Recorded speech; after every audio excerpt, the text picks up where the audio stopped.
Assalamualaikum warahmatullahi wabarakatuh. Welcome to another computer science lecture. So today we would be discussing section 1.2 of the new syllabus. This wasn't a part of the old syllabus except for just one thing, how to calculate file size of an image, and that was a part of chapter number 6 in the old syllabus, whereas everything else in this lecture is new and according to the new syllabus. Section 1.2, representation of text, sound and images.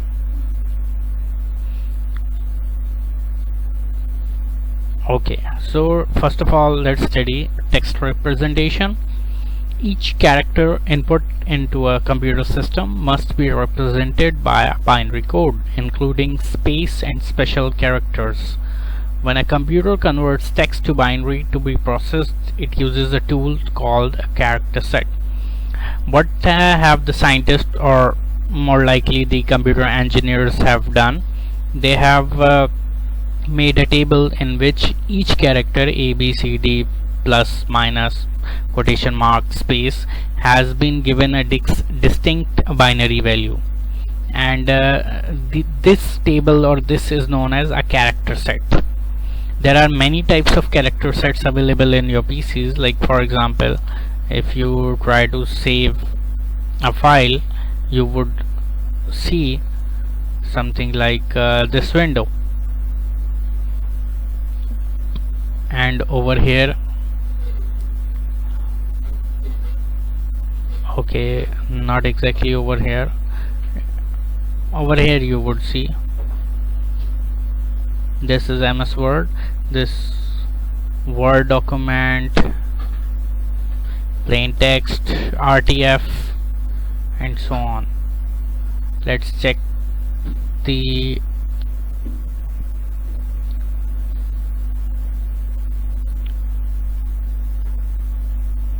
text document, see encoding, this thing, UTF, ANSI. There are many text, there are many character sets possible, but in your syllabus we only discussed the ASCII and the Unicode. There are two main types of character set that a computer can use, ASCII and Unicode. In the previous syllabus, just knowing the name of ASCII was enough. Now you need to know a little more detail of it as well. So ASCII, the American Standard Code for Information Interchange, it was first developed in 1963 and then updated in 1986. Standard code uses 7 bits for each letter in binary or for each character in binary. Means, for example, if you're supposed to write A, so it would be 1 2 3 4 5 6 7, something like this. Means one digit was represented by 7 bits. It was later updated to 8-bit codes allowing representation of up to 256 characters from 0 to 255. This was done to include pronunciation related characters of Spanish and French, such as these two. As textual communication developed further and became increasingly global, even ASCII, extended ASCII was too restrictive for all of the different languages and characters required. In ASCII you could only write English. What if you needed to write Sanskrit or Arabic or Urdu or any other language, or maybe Japanese or Chinese? So for that, another character set was developed that was known as Unicode. Now the benefit in Unicode is that it uses 2 bytes or 16 bits for representation of each character, which means 65,000 characters can be represented. Symbols such as emojis or smileys can also be used. If you type something like this and it turns into a smiley, this shows that your computer is using Unicode. Otherwise, if you were using ASCII, then it would just remain like this. The Unicode Consortium was set up in 1991 and it has 5 goals: to create a universal standard that covered all the languages and all the writing systems in the world. That is why they allotted 2 bytes or 16 bits for each character, so that each and every possible language can be represented digitally in binary. produce a more efficient coding system than ASCII, as ASCII cannot be updated further. Adopt uniform encoding where each character is encoded as 16-bit or 32-bit. The current version even uses 4 bytes or 32 bits, so there are even more options available. Create unambiguous encoding where each 16-bit and 32-bit values represent the same character. Reserve part of the code for private use to enable a user to assign codes for their own character and symbol. Useful for Chinese and Japanese character set. This means that they have left a lot of codes blank so that a user can make his or her own characters and introduce it to their system. And this part, that the 16-bit and 32-bit values are same. For example, the code for A is in Unicode. A has a value of 41. So if it is, we are talking about 16-bit Unicode, so it would be something like 1 2 3 4 5 6 7 8 9 10 11 12 13 14 15 and 16. And if we are talking about 32-bit Unicode, so it would be something like the 41 part would remain, the rightmost part would remain the same, whereas just the number of zeros would be added to it. 1 2 3 4 5 6 7 8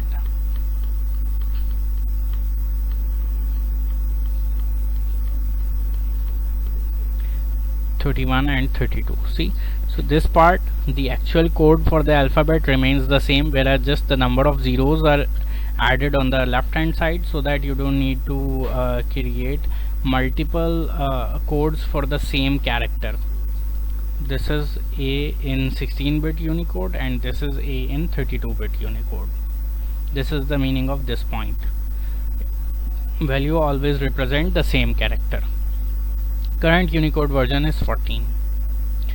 Now we have the sound representations.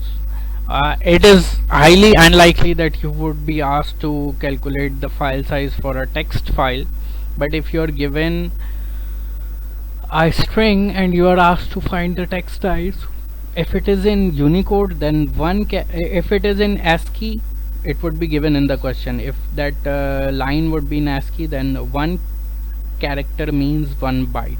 So if there are, let's suppose this is the line, you have to find the number, the file size for this line. So 1 2 3 4 5 6 7 8 spaces are also included. 9 10 11 12 13 20 21 22 23 24 25 26 27 28 29 30. So this would be of 30 bytes in ASCII. Similarly, if they say no, this is in Unicode, if it is in 16-bit Unicode, then that means 30 multiplied by 2, it 60 bytes. And if it is in 32-bit, then 4, then this would mean something like 120 bytes. Okay, this one is easy. You don't need to remember any formula for that. Just count the number of characters and then multiply them with, if it is in ASCII, 1 byte, in Unicode 2 or 4 bytes, depending on which type of Unicode is being used. So then we have sound representation, and sound can also be represented by a binary just as text. Since sound is an analog quantity, it has to be converted into digital code before the computer can process it. Sound is recorded through a microphone and a software, that is ADC, analog to digital converter, which will convert it into digital format by recording an amplitude at a specific time intervals. This is known as sound sampling. See, this is a sound wave, and this part, the height from the median, is known as amplitude. A computer software will convert this into this, the type of lines you would see while recording a voice note in WhatsApp. This is the amplitude. If I draw a line in the middle, then you would be better able to see what an amplitude is. The height from this line to the top, this is known as amplitude. Now what is sound sampling? You basically record these values for amplitude. For example, this is 2, this is 4, this is 6, this is again 2, 4, 8, 12, 2, 4, 7, 9, and so on. This is known as sound sampling. The number of bits used to record each sample is known as sampling resolution or bit depth. Means for each value of the amplitude, the number of bits you are using, that is known as bit depth or sampling resolution. The number of samples taken in 1 second means how many amplitudes are you recording in 1 second, that is known as sample rate. Higher the sample rate, higher is the accuracy of the recorded sound, higher is the quality of the recorded sound, but higher is also the file size. It is measured in hertz. 1 hertz is 1 sample per second. If sampling rate or resolution is too low, the sound quality will be impaired. It will almost be unhearable. Most audio clips are recorded at 44.1 kilohertz, means 44,100 samples per second with 16-bit sampling rate, and each sample is of 16 bits. This is suitable for listening while keeping the file at a manageable size for storage.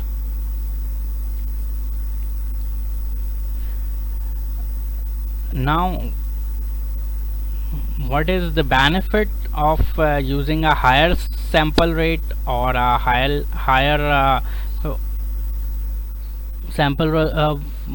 sampling resolution?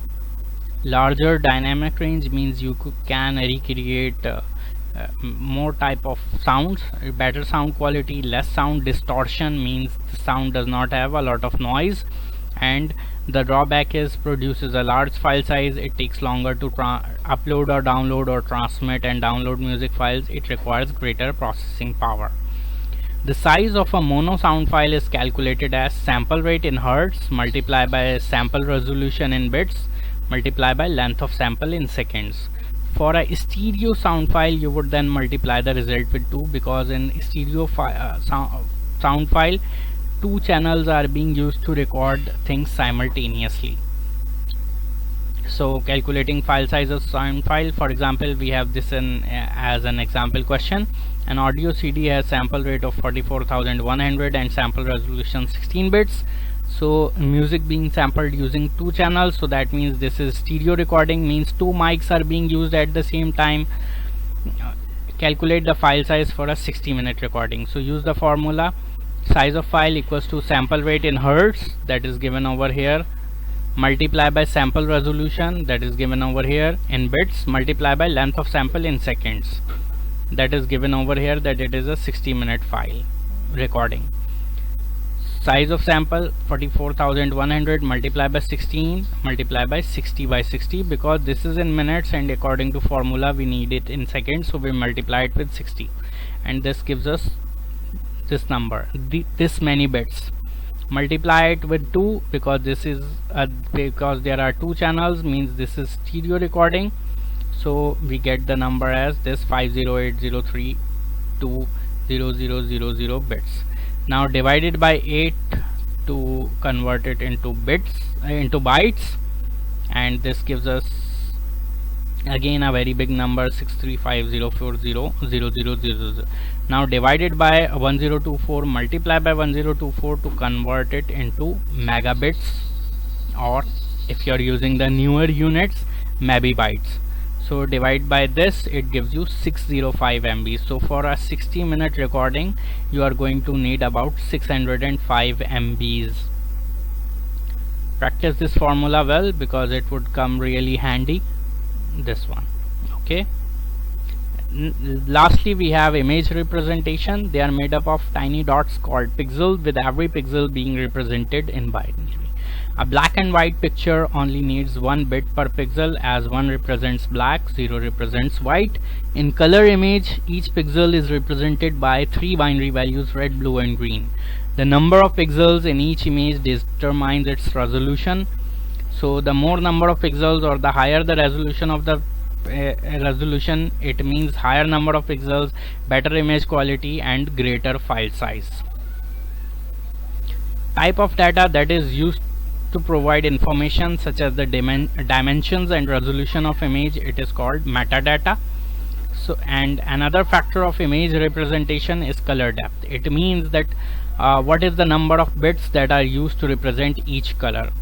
If a pixel is represented by 2 bits, then each pixel can be one of 4 colors, 0, 0, 0, 1, 1, 0 or 1, 1.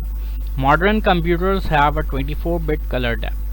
Means one color is 3 bytes per pixel, 1 bit for red, 1 for blue, 1 for green, and 16 million different colors can be represented. Use probability. You have 3 bytes means 24 bits. Apply permutation, you would know there can be 16 million different combinations. Increasing or decreasing color depth increases or decreases file size and quality. Next is the formula you should know. Formula to calculate image file size for a black white image. Image height multiplied by image width divided by 8 into 1024 for finding in KB, okay, or KB byte. And formula to calculate image file size for a colored image. Image height in pixel multiplied by image width in pixel. This would always be given to you in the question. Multiply by number of bytes per pixel or the color depth, and okay, and divide by 1024. Because we have already written it in bytes, so we do not need to write 8 in the denominator.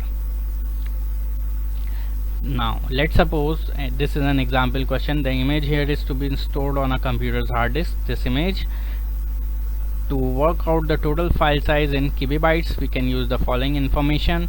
Number of horizontal pixel is 480 and vertical pixel is 400.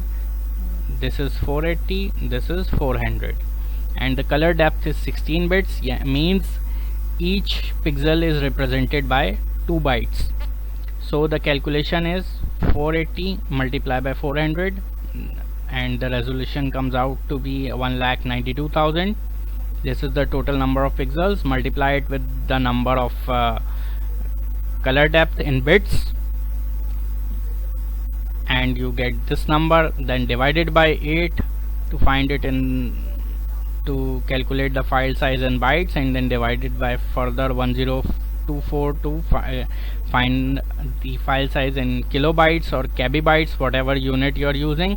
Or what you can do is, instead of 16, just use the number in bytes. Means you're given this 16, divided by 8 and find it in and convert it into bytes. Multiply by 2.